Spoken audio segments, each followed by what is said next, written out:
আসসালামু আলাইকুম, সবাইকে অনেক অনেক শুভেচ্ছা জানাই আমার গার্ডেন চ্যানেলের পক্ষ থেকে। আশা করি সবাই ভালো আছেন। পর্তুলাকা বা মসরোজ খুব সুন্দর ফুল সামার সিজনের।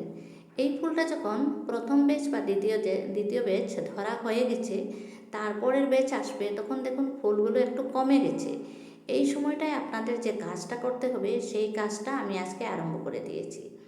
আমি কিছু টব আলাদা করে নিয়ে বসেছি আর খুব ভালো করে একেবারে হার্ড প্রুনিং যাকে বলে সেই প্রুনিংটা করে দিচ্ছি। একটা কেচি দিয়ে সমস্ত ব্রাঞ্চের মাথাগুলো আমি কেটে দিচ্ছি। প্রত্যেকটা ব্রাঞ্চের মাথায় রয়েছে ফুল বা ফুলের কলি, কিন্তু সেদিকে আমি না তাকিয়ে প্রত্যেকটা ব্রাঞ্চ খুব ভালো করে কেটে দিচ্ছি। এই যে দেখুন, এই ব্রাঞ্চগুলো কাটার পরে কি হবে, প্রত্যেকটা ব্রাঞ্চে ডাবল করে হবে আর ফুলের পরিমাণও দ্বিগুণ হয়ে যাবে।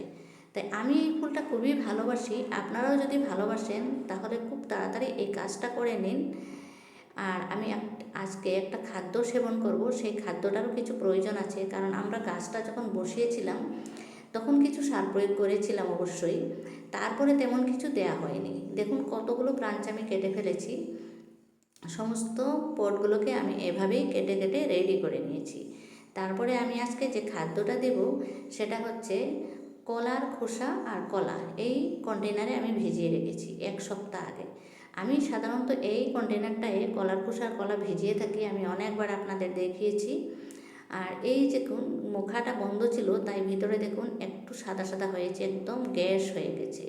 এখানে আমি নিয়েছি 1 লিটার জল, আর 1 লিটার জলে আমি 2 কাপ পরিমাণ মিক্স করে দিলাম।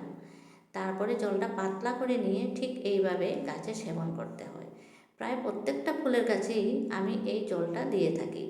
আর এই জলটা দেওয়ার পরে গাছে পটাশিয়ামের পরিমাণ খুব বেশি পায়, কারণ কলার খোসা বা কলাতে রয়েছে পটাশিয়াম প্রচুর পরিমাণে, আর ফসফরাসও পায়। তারপরে আমার গাছে এই খাদ্যটা দেওয়ার পরে গাছের লোকটা দেখুন আগের মতন ফুল ধরা আরম্ভ হয়ে গেছে, আবার মধ্যে একেবারে কমে গেছিলো, তারপরে দেখুন ঠিক আগের মতন ফুল অনেক সুন্দর সুন্দর হয়েছে। তাই আপনারাও ভালো থাকুন, সুস্থ থাকুন, এই কাজটা করুন, চ্যানেলটাও সাবস্ক্রাইব করে দিন।